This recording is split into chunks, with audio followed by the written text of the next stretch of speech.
Oi, bem-vindo ao canal Filosofando com Gabi, sou a professora Gabi e hoje a gente vai falar de Tomás de Aquino e a escolástica. A gente já falou num vídeo anterior sobre a Idade Média, onde eu falei sobre Santo Agostinho e a patrística. A gente vai perceber, eu vou fazer uma introdução histórica breve aqui, porque é importante entender o que acontecia no período. O Tomás de Aquino, ele está 700 anos depois do Santo Agostinho. Santo Agostinho estava lá no século IV, agora a gente já está no século XI. Então, durante esses 700 anos, nenhuma filosofia foi de tanta relevância como foi de São Tomás de Aquino, portanto, nenhum grande filósofo se destaca nesse período.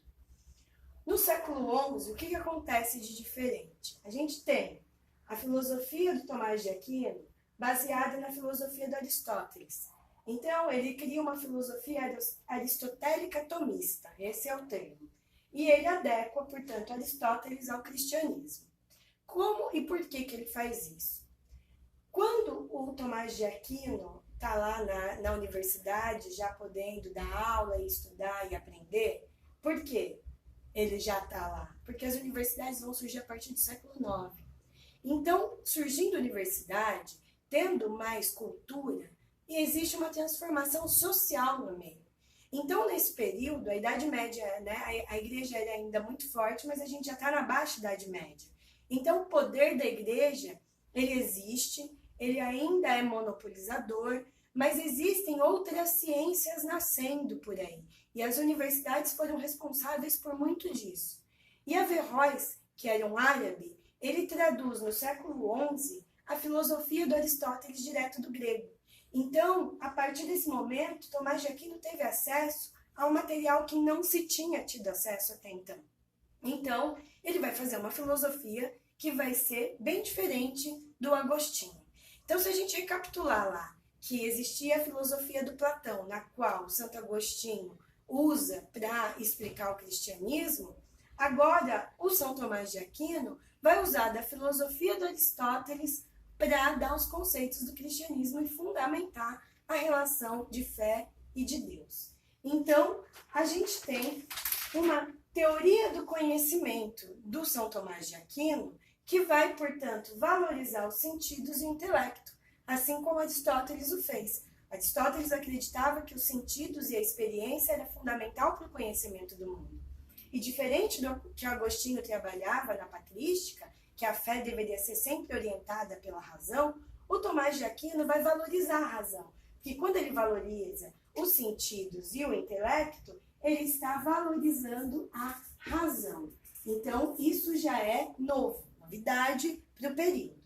Outra coisa que ele vai entender é que as coisas concretas, o mundo em si, eles permitem que a gente aprenda formas abstratas. Então, a partir do concreto, a gente pode ganhar dimensão do abstrato, daquilo que a gente não consegue ver, que a gente não consegue compreender de forma lógica e racional diretamente. Então, ele vai dizer que a razão, ela pode perceber a criação divina. Como? Observando o mundo. Olha para a natureza. Se a gente observar que a semente que se joga na terra nasce uma árvore, que dá frutos, que alimenta o ser humano. Se a gente perceber que uma mãe tem um filho e ela consegue amamentar esse filho exclusivamente a partir do seu corpo e consegue ensinar coisas e ele aprende. Se a gente pare para observar o dia, a noite, a composição, a organização do universo, olhar para tudo isso, para o São Tomás de Aquino, necessariamente faz com que a gente consiga compreender que exista alguma coisa que organiza, que ordena e que cria essa perfeição que é o mundo.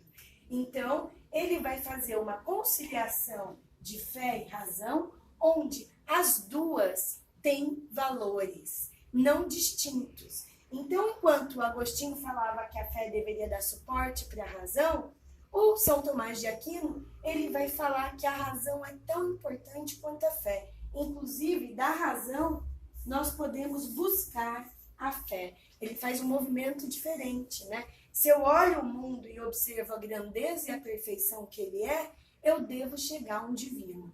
Então, ele trabalha com uma teoria que é as 5 vias para a prova da existência de Deus. E se vocês observarem, essas 5 vias são bem pautadas e fundamentadas nas 4 causas do Aristóteles sobre o primeiro motor imóvel. Então, por exemplo, as vias do Tomás de Aquino são movimento, causa eficiente, causa necessária, graus de perfeição e causa final. Vamos destrinchar o significado de cada um deles. E isso aqui é uma visão lógica e ontológica da existência. Então, ele usa a racionalidade para provar a existência de Deus. Acompanha comigo. Movimento. Todos os seres se movem. E tudo que é movido só pode ser movido por um outro ser. Então, se a gente lembrar lá das leis de Newton, um corpo, né, em repouso permanece em repouso. Então, o movimento tem que existir em algum momento. Então, se tudo se move, se todas as coisas são movidas, deve existir alguma coisa que não é movida, mas que causa esse primeiro movimento. Então, a ideia de que alguma coisa move todas as coisas e não é movida, daí só pode ser Deus. Segunda causa, causa eficiente. Nada pode ser causa de si mesmo. Então, você que está assistindo esse vídeo, você nasceu. E você nasceu porque teve que ter aí um embrião, teve que ter toda a parte biológica do corpo humano que permitiu a sua existência. Essa existência não pode ter vindo do nada. Então, se a gente parar para pensar e retroagir ao infinito, a gente vai perceber que deve existir uma causa eficiente, ou seja, alguém que faz e que é causador de si mesmo. Ele causa a si e graças a ele todo o resto pode existir. Causa necessária. Ele vai chamar de causa necessária ou causa contingente. Contingência significa a existência depende do outro. Se nada pode ser causa de si mesmo, se vocês pararem para observar, as causas são todas interligadas. Elas dizem a mesma coisa no final.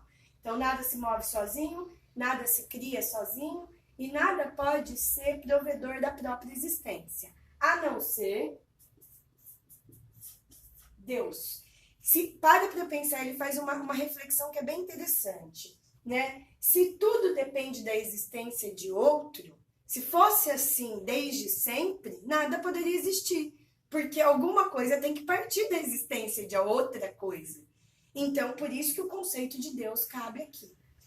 Os graus de perfeição. Essa é interessante, porque deve existir um ser perfeito. Por que deve existir um ser perfeito?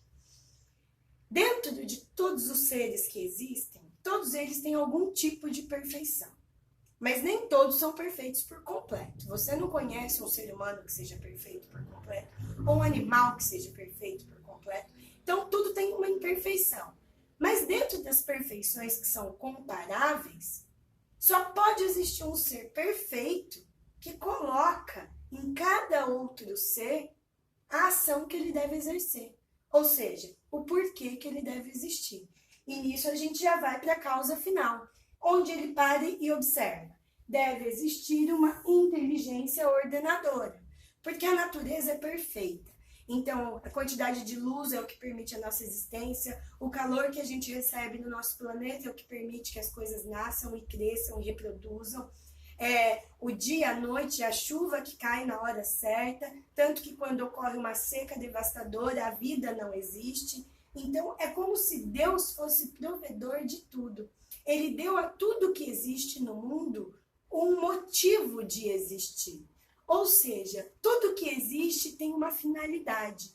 E essa finalidade só pode ter sido pensada por uma inteligência que ordena tudo que existe no cosmos.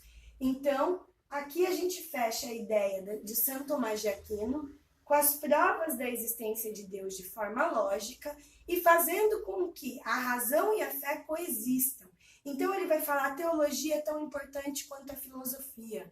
A ciência e a razão humana é capaz de perceber o dia, a noite, várias outras coisas. Mas quanto mais a gente usa a nossa racionalidade, mais a gente busca, mais a gente investiga, mais facilmente a gente chega à conclusão que deve existir um ser criador para tudo que tem no universo. tanto que a ciência ainda não chegou a todos os conceitos e todas as definições de causas do mundo.